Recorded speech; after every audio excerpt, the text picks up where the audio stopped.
बिस्मिल्लाहिर्रहमानिर्रहीम। तो हमारा जो नेक्स्ट जो एमसीक्यू था कि destruction of anterior pituitary gland causes decrease functioning of, तो ये देखें हमारे पास जो पिट्यूटरी है इसके एंटीरियर पार्ट को अगर डिस्ट्रॉय करें, पिट्यूटरी के दो पार्ट्स होते हैं, एंटीरियर पिट्यूटरी, पोस्टीरियर पिट्यूटरी, ठीक है। इसके एंटीरियर को डिस्ट्रॉय करें तो कौन सा जो जोन एड्रिनल मेडुला का कौन सा जोन वो कम फंक्शन करेगा कहता है। तो इसमें इसका आंसर है विजुना फेसिकुलेटा, ठीक है। या फिर इसको अच्छा जूना फेसिकुलाटा, ठीक है। रिमेंबर द निमोनिक जीएफआर ग्लोमेरुलोजा और उसके बाद फेसिकुलाटा और रेटिकुलरिस, ठीक है। तो अभी देखें इसमें रेटिकुलरिस स्टेरॉइड सिक्रेट करता है और कोर्टिसोल सिक्रेट करता है फेसिकुलाटा। अच्छा, ठीक है ना। Under the control of angiotensin है, under the control of pituitary है, ठीक है। तो ये देखते हैं दोबारा, यहाँ देखें इसको डिटेल से पढ़ते हैं, ठीक है। देखें एड्रिनल जो कॉर्टेक्स है एंड मेडुला, ठीक है। ये देखें ये अंदर में जो डीप है ये कॉर्टेक्स मेडुला है और बाहर जो लाइट्स है ये एड्रिनल कॉर्टेक्स है, ठीक है।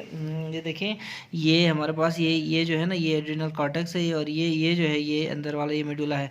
इसका हमने क्या करना है, सबसे पहले देखें कि adrenal cortex is derived from mesoderm, ठीक है। जो कॉर्टेक्स है वो मेसोडर्म से डिराइव्ड फ्रॉम, मेडुला जो है एड्रिनल मेडुला वो न्यूरल क्रस्ट से ये ठीक है ना। तो ये डिराइव्ड होता है। अब होता क्या है ये देखें, अगर सवाल के हिसाब से अगर हम डिवाइड करें इसको, यहाँ से एक पीस काट लें तो यहाँ से देखें इसकी हिस्टोलॉजी बनेगी ऐसे करके। इस पीस को हम लेके इस बड़े एरो से ऐसे लेके आते हैं, ठीक है ना। तो यहाँ पे देखें कि सबसे पहले इसका कॉर्टेक्स, उसके बाद मेडुला, ठीक है। ये मेडुला है छोटा सा ये वाला, ठीक है। ये देखें एरो शो कर रही है, ये कॉर्टेक्स है, ठीक है। अब cortex is divided into GFR, ठीक है ना, ग्लोमेरुलोजा, जुना फेसिकुलेटा और रेटिकुलरिस, ठीक है। जुना ग्लोमेरुलोजा फेसिकुलेटा और जीएफआर बोलेंगे इसको, ठीक है ना। अब इन सब की सिक्रीशंस भी अलग है, इन सब का कंट्रोल भी अलग है। देखें आगे चलते हैं। तो सबसे पहले प्राइमरी रेगुलेशन ऑफ द जूना ग्लोमेरुलोजा, ठीक है। तो एंजियोटेंसिन इसको कंट्रोल करता है, स्पेसिफिकली एंजियोटेंसिन 2, ठीक है। और हार्मोन क्लास इसमें से क्या निकलती हैं, मिनरलो कॉर्टिकॉइड्स निकलते हैं, ठीक है।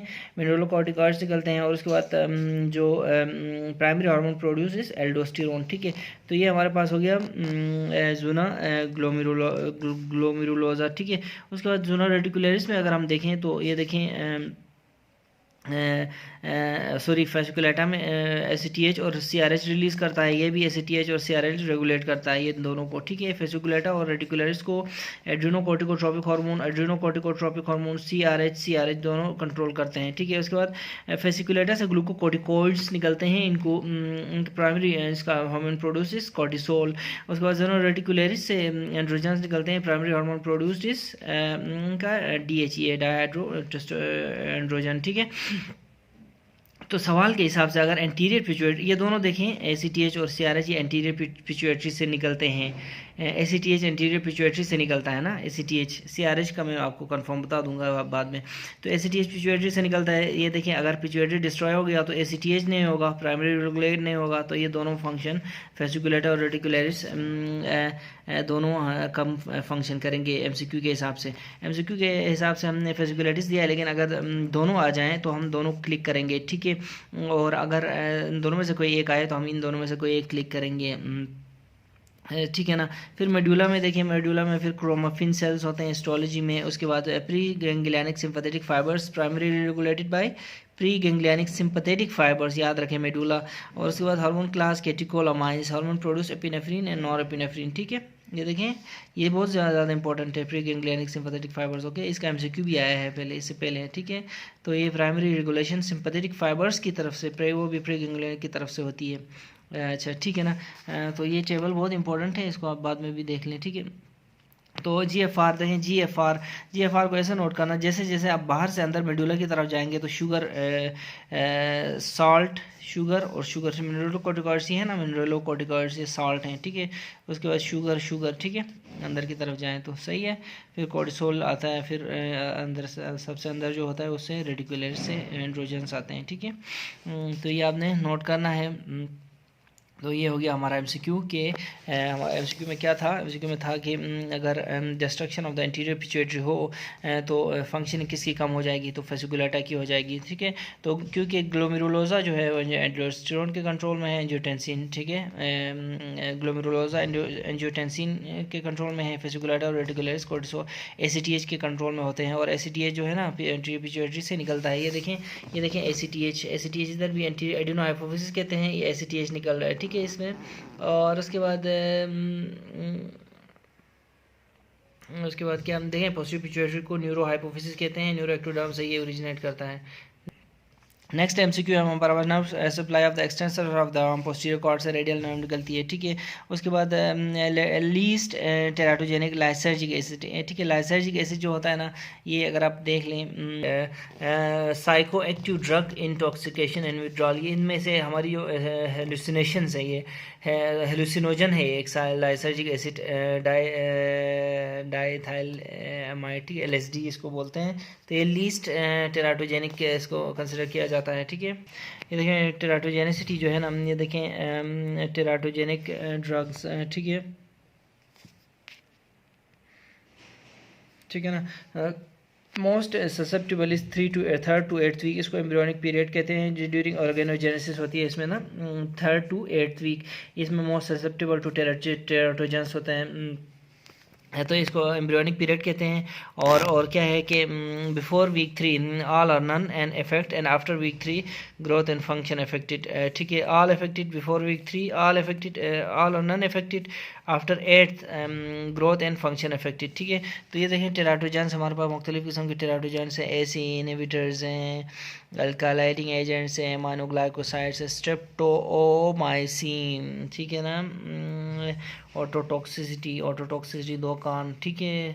अच्छा, उसके बाद डाइथाइल फोलेट एंटागोनिस्ट हो गए, लिथियम हो गया, उसके बाद टेट्रासाइक्लिन,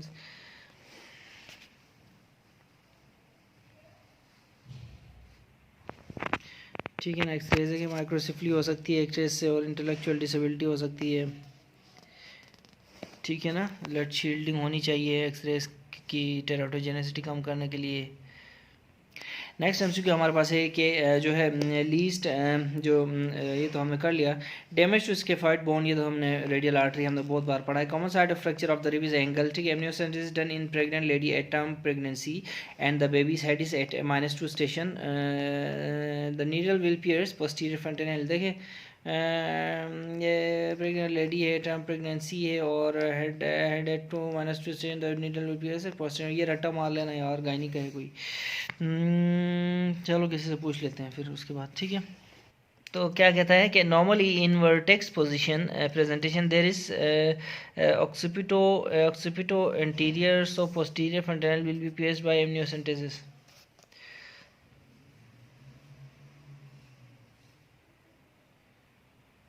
पता नहीं ये क्या कह रहा है यार। 291, ठीक है ना। Two most common histology found in lung tumours is adenocarcinoma, ठीक है। एडिनोकार्सिनोमा मोस्ट कॉमन है। There is another most frequently asked question, most common occupational cancer of the lung, this is occurs in the lung, most common occupational cancer occurs in lungs, ठीक है। Most common histology found in lung tumours adenocarcinoma. Patient comes with right deviation of the tongue, decrease sense of touch and vibration, the artery commonly involved in brain is anterior spinal artery, whenever you see deviation of the tongue in such a scenario look for anterior spinal artery in option, ठीक है। तो देखें ये कहता है कि जब भी आपको कोई डेविएशन ऑफ द टंग नजर आए ना, तो आपने एंटीरियर स्पाइनल आर्टरी की ऑप्शन को देखना है, ठीक है। ये दोबारा देखें, पेशेंट आया है आपके पास क्लिनिक में और उसकी राइट डेविएशन ऑफ द टंग है, टंग उसकी राइट साइड की तरफ लुढ़की हुई है, ठीक है, और decrease sense of touch and vibration, ठीक है, टच और वाइब्रेशन भी उसका कम हो रहा है, ठीक है। तो the artery commonly involve in the brain will be anterior spinal artery. Touch and vibration हमने आपको पहले भी बताया था, ठीक है ना। तो एंटीरियर स्पाइनल आर्टरी देखते हैं, हम थोड़ा सा पढ़ते हैं एंटीरियर स्पाइनल आर्टरी के बारे में। तो ये जो एमसीक्यू है हम इसको एंटीरियर स्पाइनल आर्टरी पढ़ते हैं, ठीक है। तो एंटीरियर स्पाइनल आर्टरी, ये देखें ये मेरे पास एंटीरियर स्पाइनल आर्टरी आ गई। एंटीरियर स्पाइनल आर्टरी जो है सबसे पहले ये देखें कि जो स्ट्रोक इफेक्ट्स ऑफ स्ट्रोक्स में हम ब्रॉडली जो डिवाइड करते हैं ना, वो एंटीरियर सर्कुलेशन, ये आपको नज़र आ रहा है एंटीरियर सर्कुलेशन, उसके बाद फिर पोस्टीरियर सर्कुलेशन में दो इनको डिवाइड करते हैं। ये देखिए हमारे पास ए और बी है। एंटीरियर सर्कुलेशन में फिर जैसे मिडल सेरेब्रल आर्टरी आ गई और एंटीरियर सेरेब्रल आर्टरी और लेंटिकुलोस्ट्राइड आर्टरी, ये तीनों एंटीरियर सर्कुलेशन में आते हैं। फिर पोस्टीरियर सर्कुलेशन में फिर देखें एंटीरियर स्पाइनल आर्टरी आ रही है, posterior inferior cerebral artery PICA आ रही है और आइका आ रही है, ठीक है। पाइका, आइका और एंटीरियर सेरेब्रल आर्टरी ये हमारे पास पोस्टीरियर सर्कुलेशन में आते हैं। तो एंटीरियर स्पाइनल आर्टरी पढ़ते हैं कि एंटीरियर स्पाइनल आर्टरी में देखें ये जो है ना एरिया ऑफ लेयन इसका जो है, ये देखें ये एरिया ऑफ लेयन इसका जो है, ये एरिया ऑफ लेयन इसका बनता है कि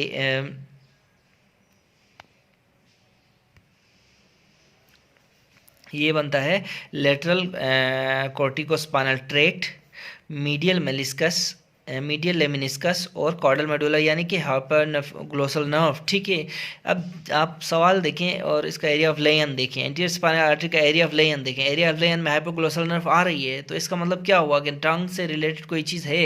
ये देखें ये इन्होंने क्या कहा कि deviation of the tongue, right deviation of the टंग, ठीक है। तो ये देखें, उसके बाद देखें लेटरल कॉर्टिकोस्पाइनल ट्रैक, ये डिसेंडिंग ट्रैक्स हैं, ठीक है, डिसेंडिंग ट्रैक्स हैं। अच्छा डिसेंडिंग ट्रैक्स, एक मिनट में आपको अभी बताता हूँ। लेटरल कॉर्टिकोस्पाइनल ट्रैक जो है ये डिसेंडिंग ट्रैक है। लेटरल कॉर्टिकोस्पाइनल ट्रैक हम यहाँ देख सकते हैं, ये देखें लेटरल कॉर्टिकोस्पाइनल ट्रैक ये लिखा हुआ है डिसेंडिंग ट्रैक। तो ये देखें इसमें spinal tract anatomy and functions में हमने ढूंढा है लेटरल कॉर्टिकोस्पाइनल ट्रैक, ठीक है। लेटरल कॉर्टिकोस्पाइनल ट्रैक का जो फंक्शन है ना, वो है वॉलंटरी मूवमेंट ऑफ कंट्रालेटरल लिम्स को कंट्रोल करता है ये, मतलब राइट साइड वाला कॉर्टिकोस्पाइनल ट्रैक जो है ना लेफ्ट कंट्रालेटरल लेफ्ट साइड वाले लिम्स को कंट्रोल करेगा। तो ये है कि फिर उसके बाद क्या है कि इसका जो फर्स्ट ऑर्डर न्यूरॉन यहाँ से है, सेकंड ऑर्डर साइनेप्स, फिर सेकंड ऑर्डर न्यूरॉन यहाँ बनता है lower motor neuron leave spinal cord और जाके न्यूरोमस्कुलर जंक्शन पे जाके ये साइनेप्स करता है, साइनेप्स 2 करता है, ठीक है। तो ये हो गया lateral lateral corticospinal tract, cortico ऊपर कॉर्टेक्स से आ रहा है, ठीक है, और स्पाइनल नीचे स्पाइनल पे आ रहा है। तो ये देखें फिर होता क्या है, अब दो चीज़ें हो गई, हाइपोग्लोसल नर्व इंजरी हो जाएगी और लेटरल कॉर्टिकोस्पाइनल ट्रैक इंजर हो जाएगा। तो क्या होगा, कंट्रालेटरल पैरालिसिस हो जाएगी, ठीक है, contralateral paralysis of upper lower limb हो जाएगी। और हाइपोग्लोसल नर्व अगर डैमेज हो गई तो क्या होगा, इप्सिलेटरल हाइपोग्लोसल डिसफंक्शन, यानी tongue deviates to the site of the lesion, ठीक है। इप्सिलेटरल ने है ये, कंट्रालेटरल नहीं है, इप्सिलेटरल है। तो इसमें हमारे दो चीज़ें हैं, इप्सिलेटरल टंग का मसला और contralateral paralysis of upper and lower limb का मसला, अपर एंड लोअर लिम्ब का मसला कंट्रालेटरल, टंग का मसला इप्सिलेटरल, ठीक है। इसके बाद क्या है, मेडुलर मीडियल लेमिनिस्कस भी गया तो डिक्रीज कंट्रालेटरल प्रोप्रियोसेप्शन, ठीक है ना। तो ये हो गया। तो इन्होंने यही एमसीक्यू है, देखें ये एमसीक्यू है कि अगर तो हमारा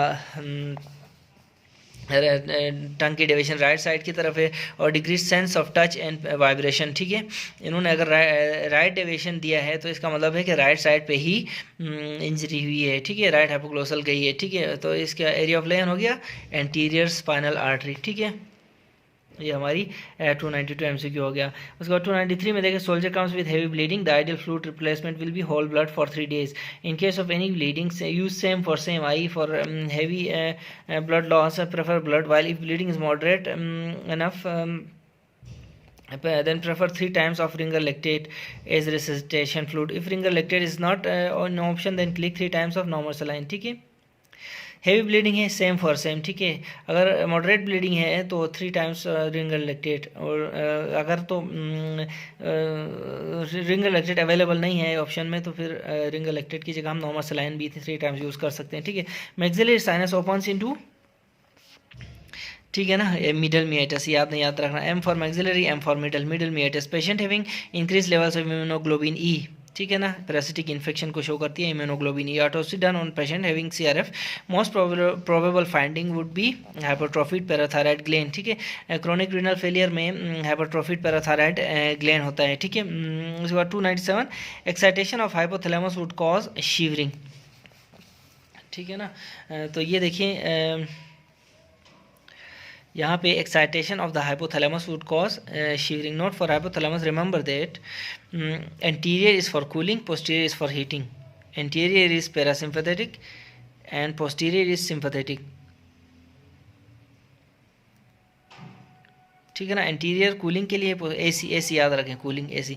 इसी तरह ये देखें, ये पोस्टीरियर है ना, ये हीटिंग है। ठीक है, पोस्टीरियर जो है ना, ये बकता है ना, ये बकता, बकरे का बकता, इसको खाओ तो बहुत गर्म महसूस होता है, बंदा पका के इसकी कढ़ाई बना के खाओ तो ये posterior is for heating, anterior is for cooling. ठीक है, इसी तरह पोस्टीरियर इज़ सिंपैथेटिक। ठीक है, ये सिंपैथेटिक है ना, posterior is sympathetic, anterior is parasympathetic. ठीक है, आपने ये याद रखना है, पोस्टीरियर इज सिंपैथेटिक, पी का ऑपोजिट है ये। अच्छा, उसके बाद ये हो गया कि अभी यहाँ पे मैंने कुछ लिखा है, देखें कि ये देखें, also check MCQ 83 on session 10। तो ये देखें, ये हमारे पास MCQ 83 आ गया है सेशन 10 में। तो ये कहता है कि shivering centre is located in posterior hypothalamus. तो शिवरिंग जो है ना, शिवरिंग पोस्टीरियर हाइपोथैलेमस। ठीक है ना, तो अगर पोस्टीरियर हाइपोथैलेमस